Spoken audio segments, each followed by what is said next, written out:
Hey guys, my name is Taylor and welcome to my channel where I talk about all things personal development and relationships. If you haven't done so already, go ahead and subscribe to my channel and click that notification bell so that way you're notified every time I upload every single week on Mondays. Happy Monday. In today's video, I wanted to talk about getting too comfortable in relationships and why it is a huge no-no. Like, there's a myriad of reasons why relationships don't last, but I do think that comfort is one of those top 5 reasons why dysfunctional relationships are the standard. I think I can speak for all of us when I say that just as human beings, we all love thrill. We all want to feel alive. I do get frustrated that there's this almost expectation that once you get into a relationship, you kind of just have to settle in, and that's just that. Of a lot of people who get married and then it's like because their ultimate goal was to get married or their ultimate goal was to be in a relationship, it's like now that they're married, everything is just super dull, mundane, going through the motions, and it doesn't have to be like that. I've been in 4 relationships, but 3 like serious relationships. One of them in particular, it was more of an obsession, and I couldn't really figure out why for the longest time because it wasn't the greatest relationship. The lies, the cheating, the embarrassment, and of course that's all my fault because I allowed it. But my point is I was so obsessed with this person and they weren't even like all that, you know what I mean? But I realized that one of the many reasons why I was so like infatuated with this person is because I was always left wanting more. The thrill was always there. I got my fix for what I thought was excitement but was really chaos. It's pretty common. It's the reason why all the bad boys get the girls, or all the bad girls, you know, get guys, you know, no problem. And it's because there's this element of chasing. There's a thrill, there's excitement there. And I really wanted to figure out how to pull that excitement and use it for an actual healthy relationship, because typically you have the 2 extremes. You'll have a relationship that's considered healthy but it's like boring, you know, and then you'll have a relationship that has a lot of fire and a lot of passion but it's toxic. Of course there are exceptions to the rule, but typically either have one or the other. And so I wanted to figure out, like, how do I pull the excitement from the toxic relationship but the healthiness of the healthy relationship and mash it together. The reason why the bad boys and the bad girls get, you know, they don't have a problem with attracting people is because there's this element of neutrality to them. They are entertaining multiple people, so 100% of their attention doesn't go to you. Because of that, it causes the other person, the other party, to chase that person, to constantly be in pursuit of their attention because they're focused on other people, and just our natural human instincts are gonna want that attention. So typically you're gonna chase that person versus somebody who's just willingly giving you all of their attention. While I'm not here for the chaos, the games, or the toxicity, I do think that for us to not get comfortable in a relationship, we have to have some element of neutrality to us. And there's nothing wrong with being a little more neutral in your relationships, as a healthy relationship requires 2 whole people. Have 2 whole people coming together, you know, you have that neutrality there. The relationship won't get stale. Like you're not gonna get too comfortable because there's always gonna be that desire to pursue your partner.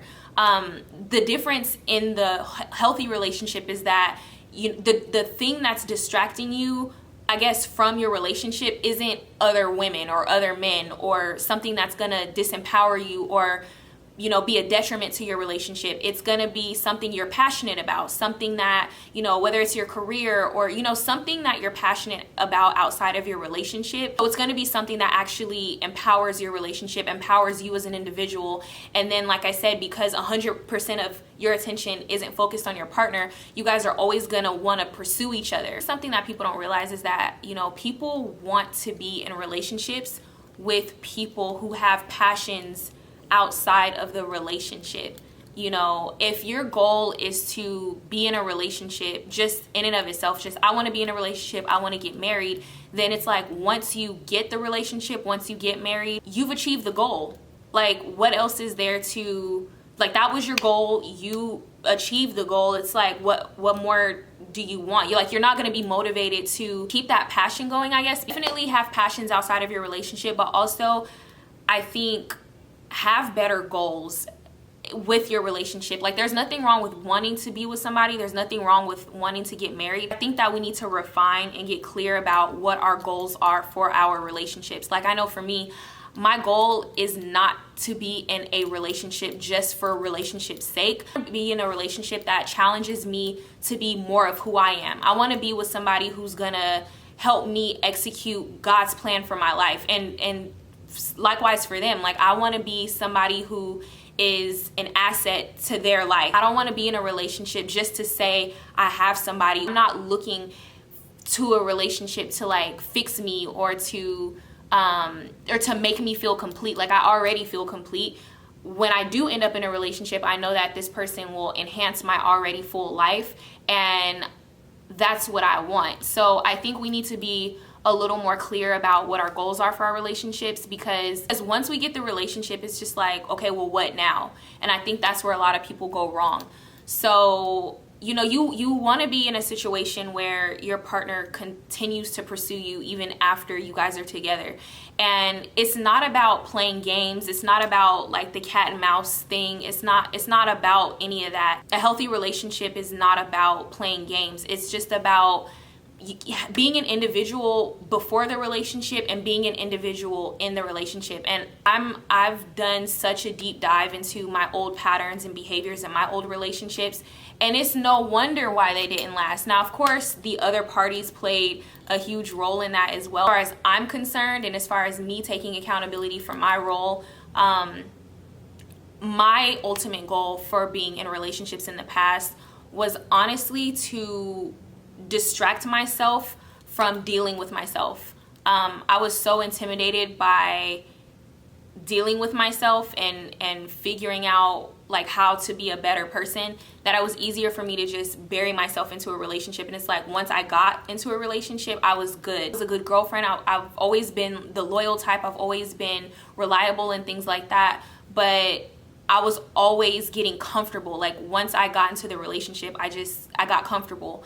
And so I think that's another thing too, you know, like, because a lot of people, they're good people, they're good mothers, they're good whatever, like they're fundamentally they're good people, but they keep getting into dead-end relationships, and they don't know why. It's probably because they're boring, honestly. And like I said earlier, as human beings, we all need excitement. We all need that thrill. We all need to feel alive. The worst thing that we can do is fall in love with somebody one way, and for them to fall in love with us one way, and then as time goes on, you just get stuck into this rut. But the key is to always come back to why you fell in love with each other in the beginning. You fell in love with this person because of the laughs, because of the lightness, because of the or lightheartedness, you know, the jokes, you guys were each other's piece in the beginning. Continue to be an individual. Don't lose your autonomy. Don't get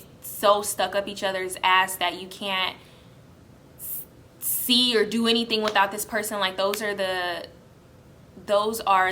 absolute worst things that you can do. And I'm speaking from experience. I now understand that it's not selfish to maintain your individuality in a relationship. It's required if you want to have something long lasting. And you know, at the end of the day, you can do all this stuff and it still doesn't guarantee the longevity of the relationship, but it definitely increases the likelihood of having a relationship that lasts. So yeah, let me know what your experience has been. If you have been in a relationship before and it got stale and it got predictable and you got too comfortable, what has your experience been with either getting too comfortable in a relationship or making sure that your relationship doesn't get that way? Either way, I would love to know your experience. And don't forget to subscribe to my channel, like this video, and check out some of my other videos on the channel. They should be popping up somewhere on the screen. But I really hope that you guys enjoyed this video. Have an amazing week, and I'll see you guys next Monday.